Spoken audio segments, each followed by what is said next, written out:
Mark here, ready for another episode of Coming Soon? Guess what? You're going to get it anyway. Here's another episode of Coming Soon, where I talk about things that are coming soon to physical media near you. I was away for the weekend. I was out of state, and I came back. And I wasn't asked to leave the state this time, but I came back, and 2 boxes were awaiting me on my porch. And I get very excited when I get mail because I'm a little kid. I like to get mail, but also I know it's usually review discs and stuff that I can watch and talk to you folks about. So 1 episode, 2 boxes arrived. One was from Severin, one was from MVD. Severin is Severin. MVD could be any number of labels. So I haven't looked at what's in these boxes yet. I just opened them up so you wouldn't have to watch me use a blade on camera. And let's start. So we get the Severin box, and they package it in a box that's this size. So I'm always very excited. I mean, is it a box set? Is it a single disc? Is it multiple discs? They package it really well with a lot of that stuff. So I have to sort of dig through a lot of this stuff to get through. It's very festive when I do a Severin review. People like this stuff. There's a lot of it. And I'm going to have a great time picking that up once I hit stop. So what do we have from Severin Films? We have Don't Change Hands, Change Pas de Main, un film de Paul Vecchiali. I've never heard of this. Don't Change Hands. Let's find a dark and graphic fantasy. Ooh. Severin puts out some saucy stuff, so you never quite know what you're going to get. With winks to film noir, it navigates between the playful implausibility of genre culture and the morbid dissonance of an orgasm. This might be a saucy film. And it is, let's see, it's got a slip cover, so the slip case slips off to reveal. I always have to be careful that I'm not showing nudity on here because, well, I guess it doesn't matter on YouTube, does it? So it is, yeah, that's what the cover looks like. Let's find out because I've never heard of this. From iconoclastic French writer-director Paul Vecchiali, The Strangler and Femme Femme, comes the wickedly I thought I was going to say pervasive. It might be pervasively perverse. Perverse thriller that subverts the conventions of film noir by slyly flipping its traditional gender roles. When a prominent politician receives a pornographic film starring her son, she hires a hard-boiled private detective, Miriam Menzieri of My Nights Are More Beautiful Than Your Days, to track down the blackmailer. But as bodies strip down, corpses pile up. This sounds fantastic. Corpses pile up and suspects are never what they seem. Will the case climax with the most shocking bang of all? Nice. Helene Soulier from Salo, Howard Vernon from every film that Jess Franco ever touched, more or less, Michael Delahaye, The Shiver of the Vampires, and Jean-Christophe Bouvet from Emily in Paris co-star in this dangerously sexy drama scanned in 2K from an original camera negative. This is special features. La Cinephile, an appreciation by Knife Plus Heart director, which I still haven't seen yet. Jan Gonzalez, Elsewhere Man, author Mathieu Orlin on the life and impact of Paul Vecchiali. Noir d'Amour, screenwriter, not good reading out loud. To myself, like a lightning bolt. A screenwriter, Noel Simsolo on Challenges, La Chance Parlement, mispronouncing, almost, maybe I should just intentionally mispronounce everything and I'll be about as right as I am if I don't. A Remedy for Chaos, a conversation with actress Miriam Menzieri. The Prodigal Son, a conversation with actor Jean-Christophe Bouvet, re-release trailer by Nathan Boone. This is Color, 1975, French with optional English subtitles, 92 minutes. It is region A, B, and C, which means from Paris to Pittsburgh, you can pop this in your player. Ooh, nice alliterative run. And it will play perfectly. It won't give you any of that region code issue where you pop it in and it goes, can't really play this where you live. So this is cool. So I'm going to rip this open. Severin's not known for a lot of tuck-ins or anything. They're not like Visual Vengeance where you open the case and it's like the confetti you just saw. Ooh, and they sent me a sticker. A sticker in scatological tones. So yeah, this is just nothing too fancy inside there. That is Don't Change Hands, aka Change Pas de Main. Pronouncing that the fancy way. And then we get The Red Light Bandit, un film de Rogerio Sagonzerla. Red Light Bandit, that is another slipcase there, front and back. An exhilarating work of savage audacity, says Film Comment. So we take this out, and the slipcase slips to reveal, again, very cool, probably original Euro poster art. And let us read the back, which is in English. The best of Brazilian cinema. Cool. I love that one of the things Severin really has a strength in is really scouring the world, spanning the globe, to find really obscure to us English speakers films of genre films that you watch and you're like, how have I never seen this before? It's fantastic. A desperate, at times bitter, funny movie that mixes true crime, Godard, Wells, and flying saucers. Sold. This is the worldwide Blu-ray premiere. The centerpiece of the radical underground cinema marginal movement, this legendary movie, according to Slant Magazine, written and directed by 20-year-old Mr.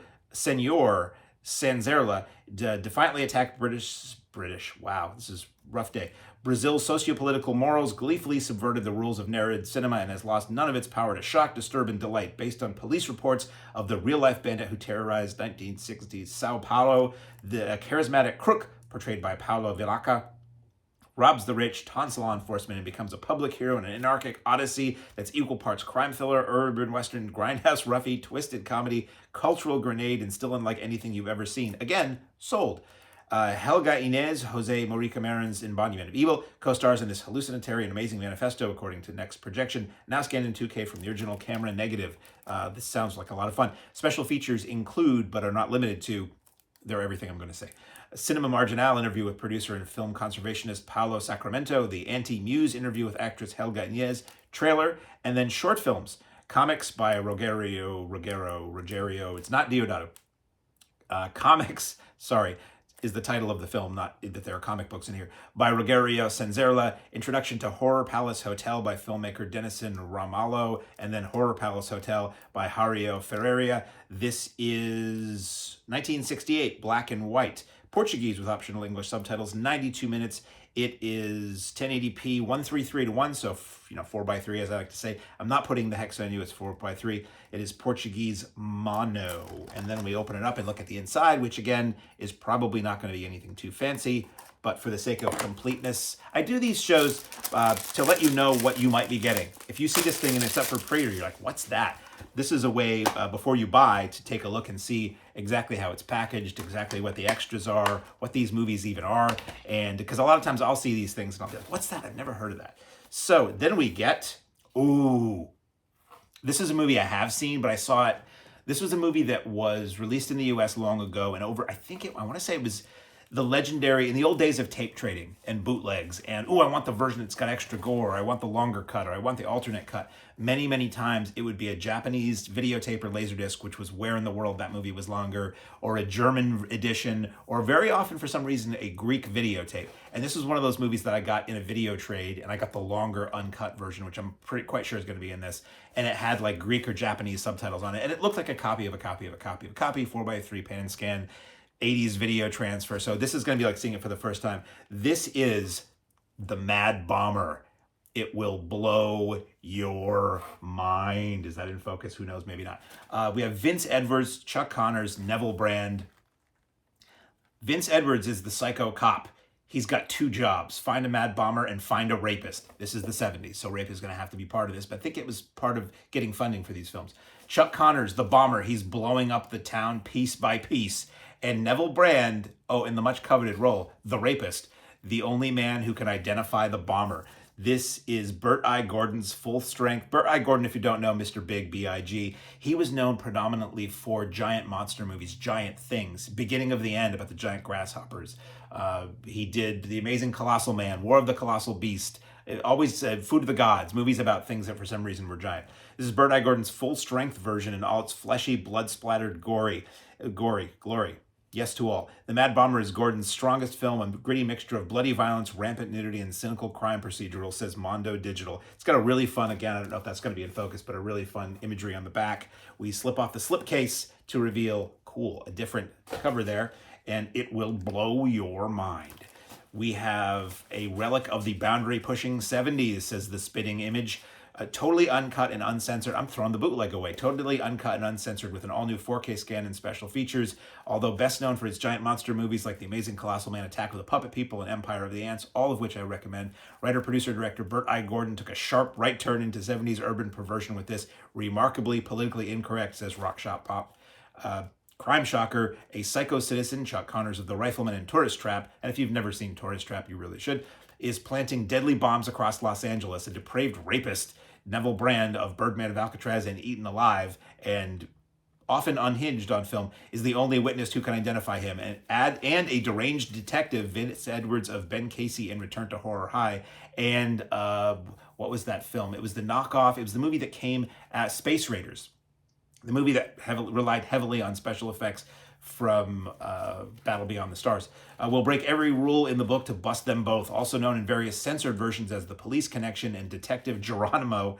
This dynamite mix of grit and sleaze, says Flick Attack, is now scanned in 4K from the Interpositive for the first time ever with over 6 hours of explosive special features. I'm so excited about this. I'm always excited when I can see something that was a real thrill to get in the old days of online tape trading, and you were just happy with whatever quality that you could sometimes barely see and hear. I reflect back to the first time I saw Argento's Four Flies on Gray Velvet, and it looked like it was, I think it really was, somebody scored a print 1635, probably 16, and they ran it on like a moviola, like a film viewer with a little tiny screen, and it was like an old tube video camera was pointed at that. It was a horrible viewing experience, but we were lucky to have it in those days. So special features. Audio commentary by House of Psychotic Women author Kirla Janice with retired Bomb Squad detective Mike Digby. That's fantastic. Isolated score. Audio interview with director Burt I. Gordon conducted by David Delval.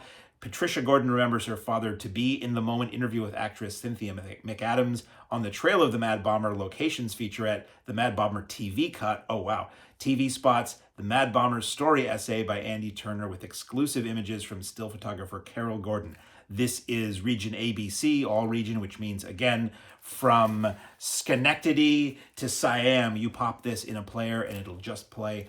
This is 185 horizontal, which is how I prefer my video, frankly. 1:8:5 widescreen, and it is English 5.1 or English mono. It is in color, 91 minutes from 1972, prime sleaze. Thank you, Severin. Thank you, Severin, for putting it out, and thank you, Severin, for sending it to me. Now we go to the old box from MVD. And again, I get a box this big. Is it like 4 discs? Is it a box set? Is it 15 discs from Arrow because they give me those in the skinny cases? We will now find out. And as I repeat again, if you're interested in any of this, look at the words below the video because in that description are all the links for more information. If you click on the Amazon links, you can buy it, you can pre-order it. They're usually like 30% off, and also that will give you the full specs if I forgot to mention any of them. So we have a film I've never heard before. Found Emulsion, a film by Glenn Andreev, and it is saving cult cinema one frame at a time. Found Emulsion, preserving the lost treasures of B-movie history. This film dives deep into the world of outsider cinema. This is a movie that may well have been made exactly for me, celebrating lost or forgotten cult classics, bizarre oddities, mind-bending exploitation flicks, and the people who are trying to save them. I love stuff like this. Discover the passion behind preserving these unique and unconventional films. The bonus feature is additional trailers. This is from Wild Eye Releasing. It is not rated. It is a region 0, so anywhere in the world you pop this in, it will play. It is from 2022 English, 41 minutes, so not long at all. I will probably literally watch this tonight, knock it off the pile. Widescreen, not rated, and it features Glenn Andreev, the director, Keith J. Crocker, who's a friend of a friend, Richard Cutler, Vernon Gravdahl, and Lenny Torra III. Produced, written, and directed by Glenn Andreev. Very excited about this. We'll pop this open. Wild Eye doesn't tend to do a lot of stuff inside the box, so let's see what we have here. I'll be picking up those large cheese puff style popcorn peanuts, styrofoam peanuts for quite some time, I'm sure. Oh, let's see. Just when I thought I knew how to take the plastic off something, they pull me back in. Oh, so this is cool. So we have, the logo there. You crack it open, and a see-through cover with a picture of a leader lady, what they call leader ladies, which would be somebody, or China girls sometimes too. They would put them on the beginning of a film print sort of as a test for color quality. It would usually be a female dressed nicely with some kind of a colorful background and like a color chart. Almost looked like a film slate, but with various colors. And they would use that to make sure the color was good on a print. So Found Emulsion, coming soon. Check the description as to when it's coming soon. Oh, and only one other thing in here, but it's a biggie. Okay, very excited to get this.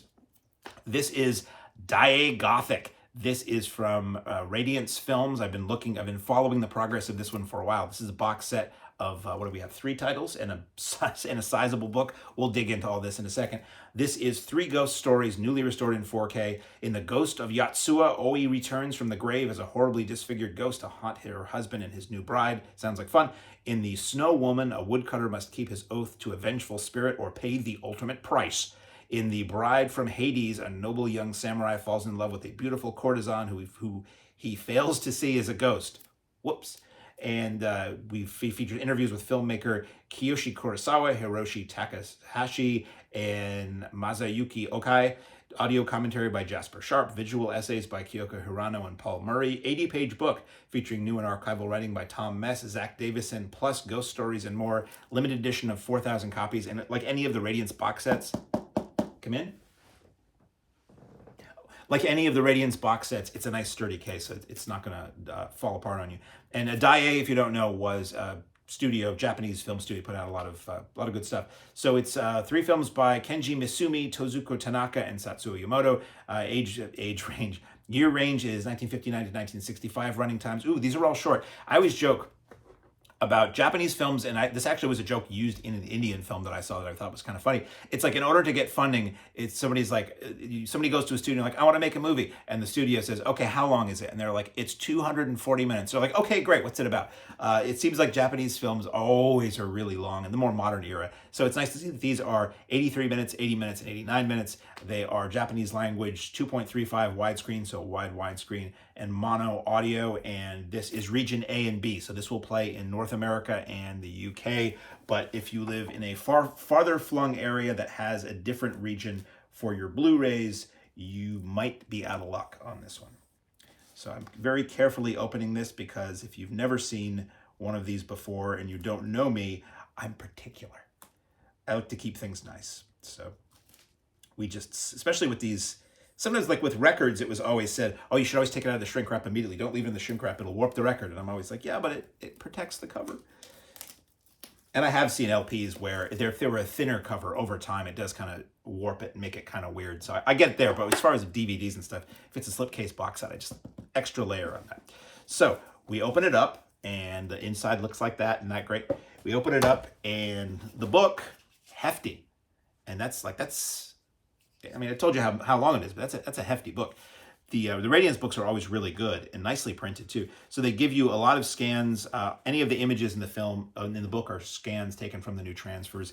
And we get cast and crew for a film. Okay, I'll tell you the contents here. The Ghost of Yotsuya cast and crew, The Snow Woman cast and crew, Bride from Hades cast and crew, The Sword in the Shadow 2024 by Tom Mess, The Haunting of Japan 2024 by Zach Davison, a review of The Ghost of Yotsuya from 1959 by Mami Ogura, a review of The Snow Woman from 1968, a review of The Bride from Hades from 1968. So these are reviews from when these movies were new, which is always fascinating. That's by Harao Kosugi.